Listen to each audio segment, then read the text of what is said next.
আপনি তো মুশকিল এই জায়গায়, আপনি আইডেন্টিফাই করতে পারতেছেন না কে গুপ্ত শিবির কে গুপ্ত জামাত। এনসিপিতে যোগ দিলেন, প্রধান উপদেষ্টার সঙ্গে তিনি জাতিসংঘ পর্যন্ত চলে গেলেন দলের একজন সদস্য হিসেবে, এবং তার সঙ্গে জামাত ইসলামের সদস্যরাও গিয়েছিলেন, এবং ওই সময় কারো কোনো আপত্তি বা কোনো কিছু শোনা যায় না। অথচ যখন তার দল এনসিপিতে যোগ দিয়ে দিল, তিনি নির্বাচন পরিচালনা কমিটিতে থাকার পরেও সেখান থেকে পদত্যাগ করে স্বতন্ত্র দাঁড়িয়েছেন। আমরা নাম বলতে নাম তাসনিম জাহরা। কিন্তু এই যে নারী বিরোধী বা নারীর ক্ষমতায়ন সংক্রান্ত নেতিবাচক মন্তব্য হচ্ছে, এরকম জায়গাতে তাকে তো আমরা কোনো সরব জায়গায় দেখছি না। দল ছেড়ে দিয়েছেন, কিন্তু নারী অধিকারের পক্ষে তো কথা বলছেন না। না, এটা হলো একটা প্রোটেস্ট, কিন্তু তিনি এখন ইলেকশন করতেছেন, তার ভোটটা হচ্ছে প্রধান তো লক্ষ্য। ওনাকে কি জামাতের সদস্যরা ভোট দিবে? দিতে পারে, কারণ সেও তো শোনা গেছে যে সেও গুপ্ত জামাত, যদিও বিএনপির সিম্পেথি তার প্রতি আছে, কিন্তু তাও আমি বলে দিলাম। এখন সে তার যদি প্রতিবাদ করে, তাহলে একটা সাইডের ভোট পাবে না। হয়তো সে আশা করতেছে যে যেহেতু তার ব্যক্তিগত যে জনপ্রিয়তা সেটা দিয়ে সে ভোট পাবে না, ব্যক্তিগত সবাই তাকে নিজের মনে করবে। সে যে এলাকায় জন্ম সেই এলাকায় প্রার্থী হয়েছে, সে চাচ্ছে সকল মতের লোক তাকে ভোট দিবে, এরকম তার হয়তো প্রত্যাশা।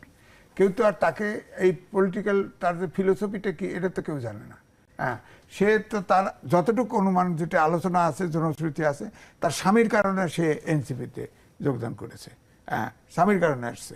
তার স্বামী তো যুগ্ম সম্পাদক, যুগ্ম আহ্বায়ক নাকি। হ্যাঁ, না, ওটা তো হতে পারে, তার জন্যই হয়তো তার স্বামী এসেছে, কেননা খ্যাতির দিক থেকে তো সে বড় ছিল, এখনো সে খ্যাতির দিক থেকে বড়, অনেক বড়, অনেক বড় পেলে তো সে পাবে, তার স্বামী পাবে। কিন্তু আমার বক্তব্য হচ্ছে যে আপনি তো মুশকিল এই জায়গায়, আপনি আইডেন্টিফাই করতে পারতেছেন না কে গুপ্ত শিবির কে গুপ্ত জামাত। আপনার রাশিয়ায় যখন বলশেভিক পার্টি বিপ্লব করে ফেলে লেনিন, তখন তার কমিউনিস্ট পার্টি থাকে নাই। এবং বিএনপি এই জন্য বলি উদার গণতান্ত্রিক দল, জাতীয়তাবাদী দল।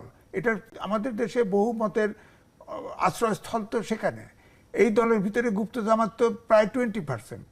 আমি প্রথমে 10% বলছি, বিএনপির লোকে আপত্তি করেছে, নো 10%। এখন এটাকে তো বের করা মুশকিল, কিন্তু শুনলাম যে চীনে আমি একটা নারী হয়েও নারী প্রার্থীরা কেউই কিন্তু এটা তেমন প্রতিবাদ করছেন না। প্রতিবাদ হচ্ছে পুরুষদের তরফ থেকে। প্রার্থীদের মধ্যে যারা নারী আছেন তাদের মধ্যে অল্প কয়েকজন এটার প্রতিবাদ করেছেন। না, তারা যারা প্রতিবাদ করেছে নারীরা, তারা যারা টকশোতে আসতো, তারা কিন্তু সবাই জামাতের সমালোচনা করত। এখন প্রায় সবাই।